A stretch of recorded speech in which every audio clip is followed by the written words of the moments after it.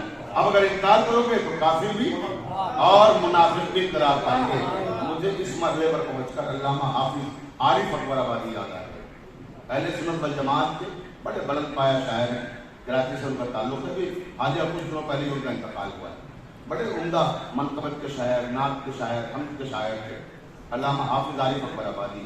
انہی نے بڑے خوبصورت انداز میں غدیر کے حوالے سے مسلمانوں سے شکوہ کیا کہ غدیر کو مسلمانوں نے فراموش کر دیا, جبکہ بخیل بخیل لکا یا علی ابن ابی طالب کہنے والے سب سے پہلے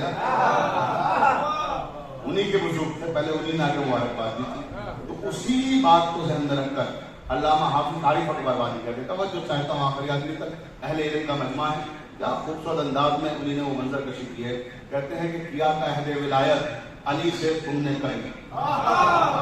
توجہ, کیا تھا عہد ولایت علی سے تم نے کبھی, اسے تمہارے صغیر و کبیر بھول گئے. چھوٹے بڑے سب نے بھلا دیا نا. اہل سنت شاعر, توجہ چاہتا ہوں, دیکھیں کیا خوبصورت انداز میں کہہ رہے ہیں کہ کیا تھا عہد ولایت علی سے تم نے کبھی, اسے تمہارے صغیر و کبیر بھول گئے. جب تیسرا اور چوتھا مصرع سن لیے تو انشاءاللہ تعالیٰ آپ کی سماعتیں آسمانوں پہ جائیں گی. پوری توجہ چاہتا ہوں اپنے تمام سننے والوں کی کہ کیا تھا عہد ولایت علی سے تم نے کبھی, اسے تمہارے صغیر و کبیر بھول گئے. وہ 30 پاروں کا قرآن تو حفظ کر ڈالا. کیا تھا عہد ولایت علی سے تم نے کبھی, اسے تمہارے صغیر و کبیر بھول گئے. وہ 30 پاروں کا قرآن تو حفظ کر ڈالا. یہ 4 حرفوں کا لفظ غدیر.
کافروں کے ساتھ اور منافقین کے ساتھ. یہ جو اذن جہاد ملا, کب ملا اور کیسے ملا؟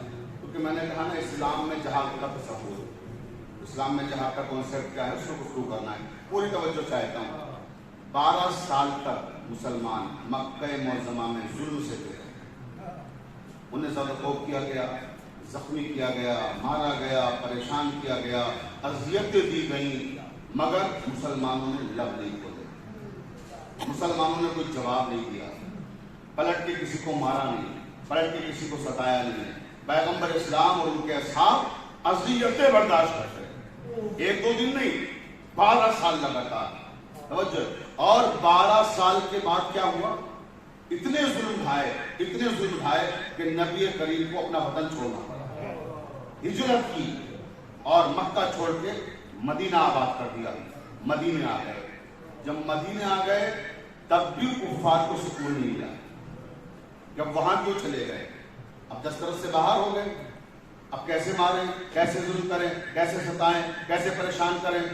تو عزیزان محترم, اس کے لیے انہوں نے کیا کیا کہ جو راستہ مکے سے شام جاتا تھا, درمیان میں مدینہ ہوتا, تو مدینے کی سرحد پر جو آس پاس جیسے مسلمانوں کے گھر تھے، فتح پور کے باہر کنارے اگر سڑک کے کنارے کوئی مکانات ہوں اور ٹورسٹ ہیں اور قافلے والے ہیں اور مختلف سواریاں ادھر سے گزرتی ہیں، کوئی کسی کو ایک آدھ آدمی کو مار کے چلا جائے تو یہاں والے کیا کریں گے؟ جب تک آپ وہاں پہنچیں گے تب تک ہو جا چکا ہو. تو یہی مکے والے کرتے تھے مدینے والوں کے ساتھ. توجہ رہے کہ وہ جو راستہ تھا سیریا کے لیے جاتا تھا، شام کے لیے، کیونکہ قافلے جاتے تھے نا وہاں سے، مکے سے سیریا راستے مدینہ پڑتا تھا، تو وہاں سڑک پہ اگر کوئی مل جایا کرتا تھا مسلمان تو اسے مار جایا کرتے تھے. یعنی ظلم کا سلسلہ یہاں آ کر بھی نہیں رکا. اور اب 2 ہجری آ گئی، توجہ چاہتا ہوں، 2 ہجری آ گئی اور رمضان کا مہینہ شروع ہو گیا اور ظلم کا سلسلہ جاری ہے. 12 سال وہ 2 سال یہ، کتنے سال ہو گئے؟ 14 سال. 14 سال تک ظلم سہتا رہا مسلمان. 14 سال تک رسول خدا برداشت کرتے رہے اور بدلے میں نہ کسی کو مارا نہ کسی کو اذیت کی.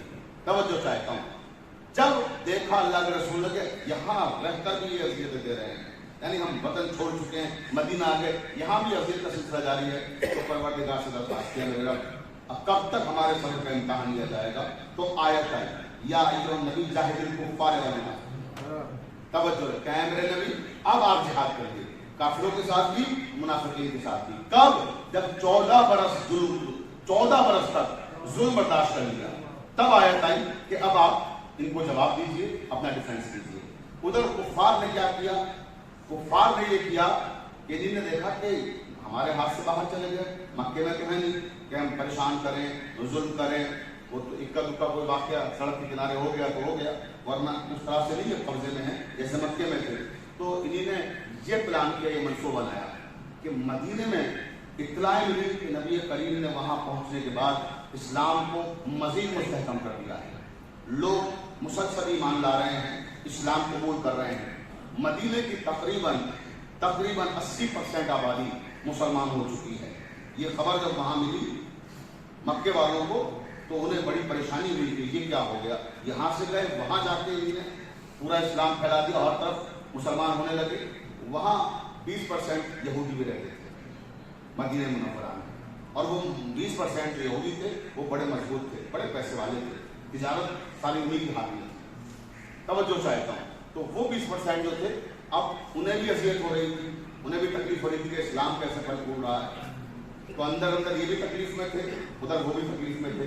تو ادھر ابو جہل اور ابو سفیان نے یہ پلان کیا، یہ منصوبہ بنایا کہ ہم اسلام کو مٹا دیں اور مٹانے کے لیے اسلام کو مدینے میں حملہ کریں گے، اور ایک بار حملہ کر کے جب ہم سب کو وہاں مار آئیں گے اور سب کو قتل کر ڈالیں گے تو دہشت پھیل جائے گی، پھر کوئی اسلام قبول نہیں کرے گا. اور یہودیوں نے اندر وعدہ کر لیا کہ تم جب یہاں آؤ گے ہم تمہیں سپورٹ کریں گے. توجہ رہے، اب عزیزان محترم 2 ہجری 17 رمضان آ گئے. پیغمبر اسلام کو یہ خبر ملی کہ مدینے کے قریب پہنچنے والے ہیں کفار قریش، حملہ کرنے کے لیے آ رہے ہیں. کہاں؟ مدینہ منورہ.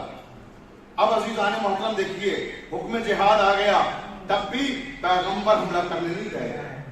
یہ دیکھیے، یہ ہے جہاد کا تصور اسلام میں کہ ہم پہل نہیں کریں گے، ہم کسی پہ ظلم نہیں کریں گے، ہم کسی کو پریشان نہیں کریں گے، ہم کسی کو نہیں ستائیں گے. جہاد اس شکل میں کریں گے کہ جب کوئی ہم پہ حملہ آور ہوگا تو ہم ڈیفینس کریں گے، دفاع میں سامنے آئیں گے. اب وہاں سے جو لشکر چلا، لشکر کفار، اس کی تعداد تھی 1000 اور سردار لشکر تھا ابو جہل. توجہ ہے. اور دوسرا سردار دوسرے درجے کا ابو سفیان تھا، اور تیسرے درجے کا سردار عمر ابن عاص تھا. 3 سردار ایک لشکر میں ہوتے تھے. تو سب سے پہلے ابو جہل، اس کے بعد ابو سفیان، اس کے بعد عمر ابن عاص. یہ 3 دشمن تھے اسلام کے. توجہ چاہتا ہے، ابو جہل، ابو سفیان، عمر ابن عاص، یہ تینوں اسلام کے دشمن تھے، اسلام کو مٹانا چاہتے تھے. اب ان لوگوں نے چڑھائی کی یہاں پر، اور کہاں پر آئے؟ بدر کے کنویں کے پاس. بدر ایک مقام تھا، وہاں ایک کنواں تھا. بدر ابن عاصم ایک شخص تھا، اس نے وہ کنواں بنوایا تھا. غریبوں کے لیے کہ آئیں اور پانی پی سکے وہاں پر. اور وہاں ایک میلہ بھی لگتا تھا سال میں, ایک بار عرب وہاں جمع بھی ہوتے تھے. اور وہیں قریب میں گاؤں بھی تھا, اس کا نام بھی بدر تھا, وہ بسانے والا بھی بدر ابن عاصم تھا, اسی کے نام سے وہ گاؤں بھی تھا. تو یہاں پر کفار قریش پہنچ گئے اور ادھر سے پیغمبر اسلام ڈیفینس کے لیے پہنچ گئے. پیغمبر کے ساتھ 313 کا لشکر ہے اور ان کے ساتھ 1000 کا لشکر ہے. پیغمبر کے ساتھ بھوکے پیاسے لوگ ہیں اور وہاں سب سیر و سیراب اسلحوں سے لیس, یعنی وہاں 1000 لوگ ہیں. تو تاریخ میں لکھا ہے کہ 950 تلواریں تھیں ان کے پاس اور 300 گھوڑے تھے ان کے پاس اور 1500 اونٹ تھے ان کے پاس جب یہ جنگ کرنے کے لیے آئے. اور مسلمانوں کے پاس سنیں گے کیا تھا؟ مسلمانوں کے پاس 6 تلواریں تھیں اور لشکر 313 کا. تلواریں کتنی؟ محض 6. اور گھوڑے کتنے تھے؟ 8 گھوڑے اور 6 تلواریں. اور وہاں 950 تلواریں اور 300 گھوڑے اور 1500 اونٹ. ان کے پاس اسلحے کی کمی نہیں تھی اور یہاں اسلحہ تھا ہی. ان کے پاس 4 ضلع تھی. اب آپ سوچیں 4 ضلع اور لشکر سامنے 1000 کا, تو کیا کر لیں گے آپ؟ تو پیغمبر اسلام نے دعا کی کہ اے میرے پروردگار رحم فرما, اور ہمارے پاس بڑے کم لوگ ہیں اور وہاں بڑا لشکر ہے, ان کے پاس اسلحے بھی بہت ہیں اور ہمارے پاس اسلحہ بھی نہیں ہے, تو ہم کس طرح سے اتنے بڑے لشکر کا مقابلہ کریں گے جب تک تیری تائید نہ حاصل ہو. پروردگار نے وعدہ کیا اپنے حبیب سے کہ اے میرے حبیب فتح انشاءاللہ تمہاری ہوگی. توجہ چاہتا ہوں. اب یہ جو قافلہ ٹھہرا تھا اہل مکہ کا, کفار قریش کا, یہ اس راستے سے آیا تھا مکے کی طرف سے, تو ان کا قافلہ نشیب میں تھا. یہ مدینے کی طرف سے گئے تھے, تو مدینے کی طرف سے گئے تھے, بدر کے مقام پہ پہنچے تھے, تو یہ بلندی پر ان کا قافلہ تھا. وہ نشیب میں تھے, یہ بلندی پر تھے. وہ 1000 تھے, یہ 313 تھے. توجہ چاہتا ہوں. اور اب رات میں بارش ہو گئی, اور اب جو بارش ہوئی تو یہ جو بلندی پر تھے, یہاں جو ریت تھا وہ بارش ہونے سے جم گیا, اور وہ نشیب میں تھے, وہاں بارش ہونے سے پانی بھر گیا. بھائی توجہ چاہتا ہوں. دیکھیں نا, اللہ نے کہا تھا کہ ہم وعدہ کرتے ہیں کہ انشاءاللہ آپ فتیاب ہوں گے. اب جنگ بدر ہوئی. جب جنگ بدر ہوئی, پہلی جنگ, آمنے سامنے لشکر آ گئے. بہت توجہ فرمائیے گا, میں یہ عرض کر رہا ہوں کہ اسلام میں جہاد کی تصور کیا ہے. دونوں لشکر آمنے سامنے آ گئے, اور جیسے لشکر آمنے سامنے آئے تو کفار میں جو 3 لوگ آئے لڑنے کے لیے, ان میں سب سے پہلے عتبہ ہے. یہ عتبہ ہندا کا باپ ہے. ہندا ابو سفیان کی بیوی. یہ خیال ہے. توجہ چاہتا ہوں. دیکھیں اسلام کا کانسیپٹ کیا ہے جہاد کا, سمجھا ہی نہیں لوگوں نے. وہ اسی روش میں چل رہے ہیں جس پہ ابو سفیان چل رہا تھا. آج تک سمجھے ہی نہیں کہ جہاد ہے کیا. اگر محمد مصطفیٰ کی روش میں چلتے تو کبھی ایسے ظلم نہ کرتے. ابو سفیان کی روش میں چل رہے ہیں. ابو سفیان کیا کر رہا تھا؟ رسالت مآب پہ ظلم کر رہا تھا. اب آپ طے کر لیجئے کہ آپ کو محبت محمد مصطفیٰ سے یا ابو سفیان سے. صلوات پڑھو محمد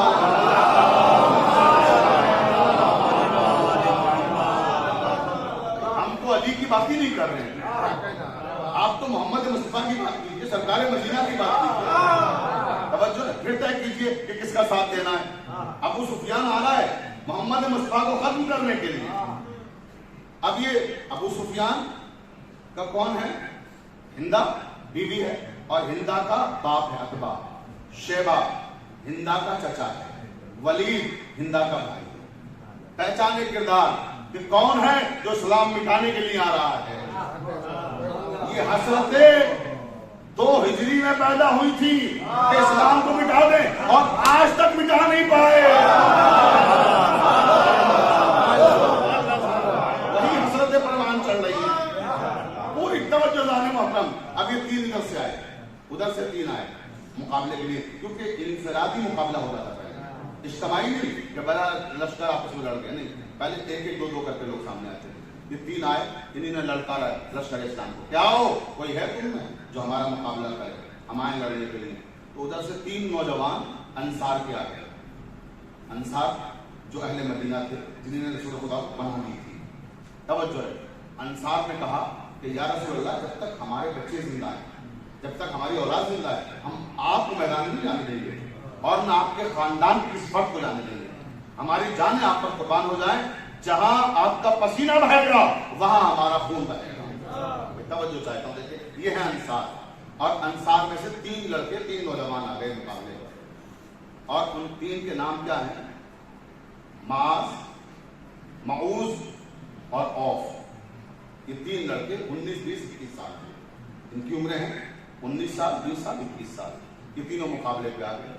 جیسے مقابلے پر آئے تو ادبا بہت بڑا بہادر تھا, اس کے ڈنک کے بجے شجاعت تھی اس کی, کوئی معمولی آدمی نہیں تھا. یہ نہیں سمجھے اگر کافر تھا تو ہم اس کی حقیقت چھپائیں گے. یہ بہادر تھا تو تھا, اس میں انکار کیا کرنا. توجہ چاہتا, وہ بہت بڑا بہادر تھا اپنے زمانے کا, اور اس کی بڑی ہیبت تھی عرب میں ادبا کی. اور ایسے شیبہ بڑا بہادر تھا اپنے زمانے کا, اور اسی طرح سے ولید. تینوں بڑے بہادر کفار کے یہ لوگ تھے. اور یہ سامنے انہی نے کہا کہ ہم انصاریوں سے نہیں لڑیں گے. توجہ ہے, کیوں؟ انہی نے کہا کہ انصاری ہمارے اسٹیٹس کے نہیں. توجہ چاہتا ہوں, ہمارا جو معیار ہے, میں نے عرض کیا کہ کفار ضرور ہیں مگر معیاری لوگ ہیں, معیار میں کمپرومائز نہیں کر رہے. صلوات پڑھنا محمد والے ہوں.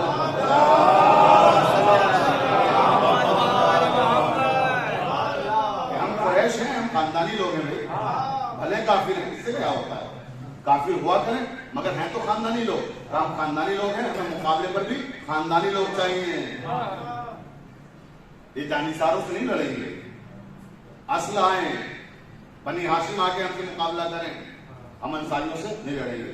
انہی نے لڑنے سے انکار کر دیا, وہ تینوں واپس چلے گئے. مگر ان کو تینوں کو کسک تھی. یہ کسک بھی دیکھ کے بھی آگے چل کے بیان کروں گا کہ کس طرح سے رنگ لاتی ہے. کسک یہ تھی کہ ہماری توہین کی گئی, کہ ہم انصاریوں سے نہیں لڑیں گے, ہمیں کم سمجھا ہے. تو انہوں نے ٹھان لی کہ ہم بھی آج جنگ میں کچھ کر کے دکھائیں گے. توجہ دیکھیں, نئی عمر کے لڑکے 19, 20, 21 سال کے واپس چلے گئے.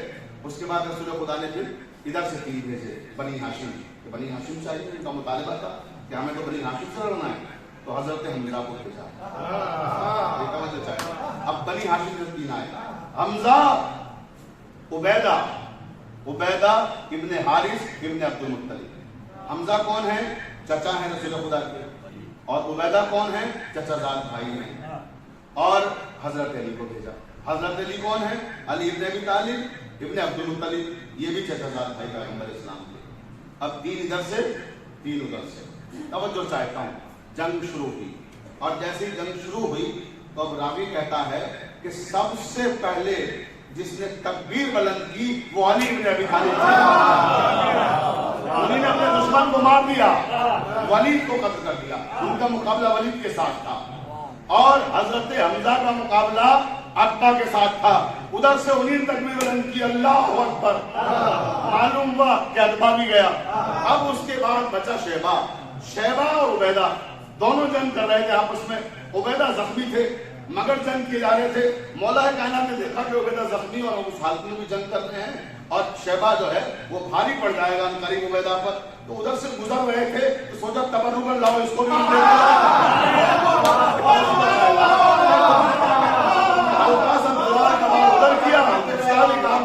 سلام کر لیں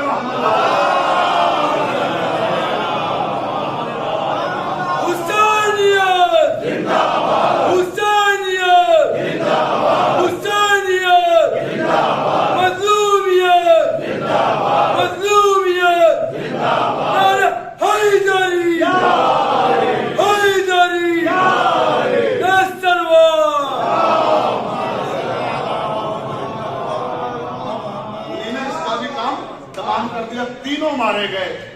اب جب تینوں مارے گئے تو ابو سفیان کی تو دنیا اندھیر ہو گئی. تینوں بڑے بڑے بہادر, تینوں کا کام تمام ہو گیا. توجہ ظالم محترم, اب اس نے کہا کہ اجتماعی جنگ کرو, حملہ کر دو سب مل کر. ان سے ایسے نہیں جیتا جا سکتا.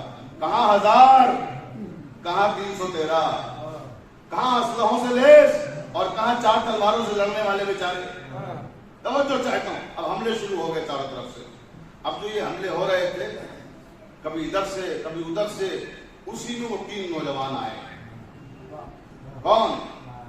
جن کا میں نے بھی ذکر کیا تھا انصاریوں میں سے، معاذ، مؤوز اور اوف، انہی نے تینوں نے آنے کے بعد حضرت حمزہ سے پوچھا کہ یہ بتائیے کہ اس میں ابو جہل کون سا ہے؟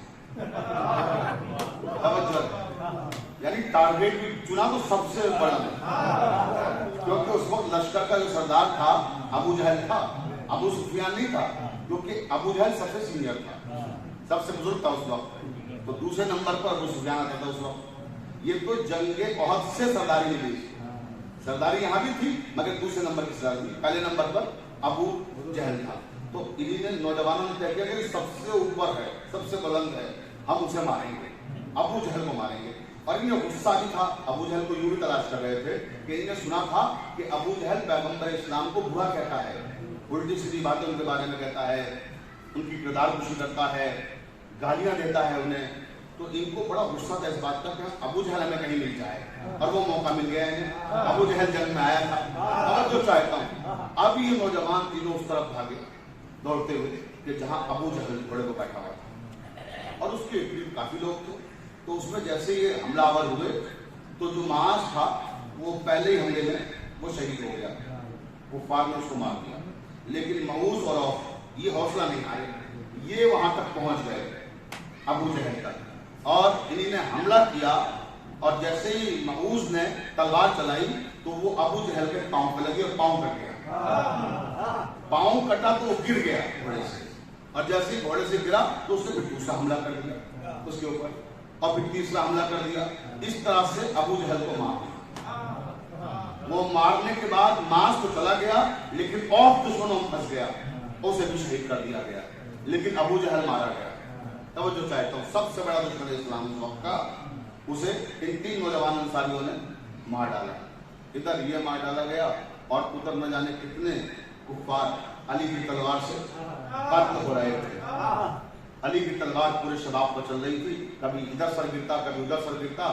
تو بعد میں جب یہ جنگ ختم ہو گئی اور مسلمان جنگ جیت گئے تو اس وقت اب گنتی شروع ہوئی، کتنے لوگ مارے گئے، کیا ہوا، کتنے لوگ آئے تھے۔ تو 1000 کا لشکر آیا تھا کفار کا، توجہ، 1000 میں 70 لوگ مارے گئے، 70 لوگ مارے گئے، اور 70 گرفتار ہو گئے، زندہ گرفتار کر لیے گئے۔ تو جو 70 مارے گئے ان کا حساب ہوا کہ کس کس نے کس کو مارا، تو 70 میں 35 کو علی ابن ابی طالب نے اکیلے مارا،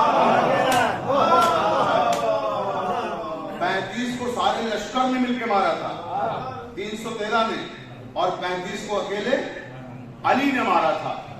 اب عزیزان محترم، جب یہ وہ گرفتار کر کے لوگ لائے گئے، اب یہ دیکھیں، یہ ہے اسلام کی تعلیم جو میں عرض کرنا چاہتا ہوں۔ جہاد کا تصور کیا ہے اسلام میں؟ مولا کائنات نے حکم دیا کہ جتنے کفار مارے گئے ہیں کوئی بھی ان کے اجزائے بدن کے ساتھ چھیڑ چھاڑ نہیں کی جائے گی، کوئی جسم کا حصہ کاٹا نہیں جائے گا۔ عربوں میں کیا تھا کہ جسم کاٹ لیتے تھے اس کے بعد، اور کاٹ کر لے جاتے تھے، جیسے آپ ڈرائنگ روم میں شیر کا وہ لگاتے ہیں چہرہ، ایسے وہ لوگ اپنے دشمن کا چہرہ لگاتے تھے اپنے ڈرائنگ روم میں کہ یہ ہمارا دشمن تھا، ہم نے اس کو مارا تھا فلاں جنگ میں۔ اس طرح سے کاٹ کاٹ کے جسم کے حصے لے آیا کرتے تھے۔ تو مولا کائنات نے منع کیا کہ کوئی بھی کسی مرنے والے کے ساتھ بے ادبی نہیں کرے گا۔ تو اسلام نے پہلا درس میدان میں کیا دیا؟ توجہ چاہتا ہوں کہ مرنے والوں کے ساتھ بے ادبی نہیں کی جائے گی، چاہے وہ کافر ہی کیوں نہ ہو، بے ادبی نہیں کی جائے گی۔ اس کے بعد جو گرفتار کیے گئے 70 وہ پیغمبر اسلام کے پاس لائے گئے، یہ کون ہے کہ یہ گرفتار کیے گئے ہیں؟ تو پیغمبر اسلام نے کہا کہ تم لوگوں میں پڑھے لکھے کتنے ہیں؟ کافروں سے تم میں لکھنا پڑھنا کتنے لوگ جانتے ہیں؟ تو انہوں نے کہا کہ اس میں تقریباً 60% لوگ پڑھے لکھے ہیں جو 70 آئے تھے، اور باقی تجار ہیں، صاحب ثروت ہیں۔ تو کہا کہ جو صاحب ثروت ہیں ان سے جو میدان جنگ کے اصول تھے اس کے مطابق کہ فدیہ ایک معین کیا جائے گا، وہ آپ کو ہدیہ یا ڈونیشن کہیں، آپ جو بھی کہیں اس کو، وہ دیا جائے گا تو چھوڑ دیے جائیں گے، نہیں دو گے تو گرفتار ہو گے۔ تو جو پیسے والے تھے ان کے کوئی مسئلہ نہیں تھا، اتنی رقم رکھی گئی کہ سب نے خوشی خوشی دے دیا۔ اب وہ 60% بچے ہوئے تھے وہ پیسے والے نہیں تھے مگر وہ پڑھے لکھے تھے، ان کو لکھنا اور پڑھنا آتا تھا۔ بہت توجہ زان محترم، ان پیسوں والوں میں یہ عرض کرتا چلوں کہ حضرت عباس بن عبد المطلب بھی تھے، رسول خدا کے چچا بھی آئے تھے، اور رسول خدا کے خلاف جنگ کر رہے تھے،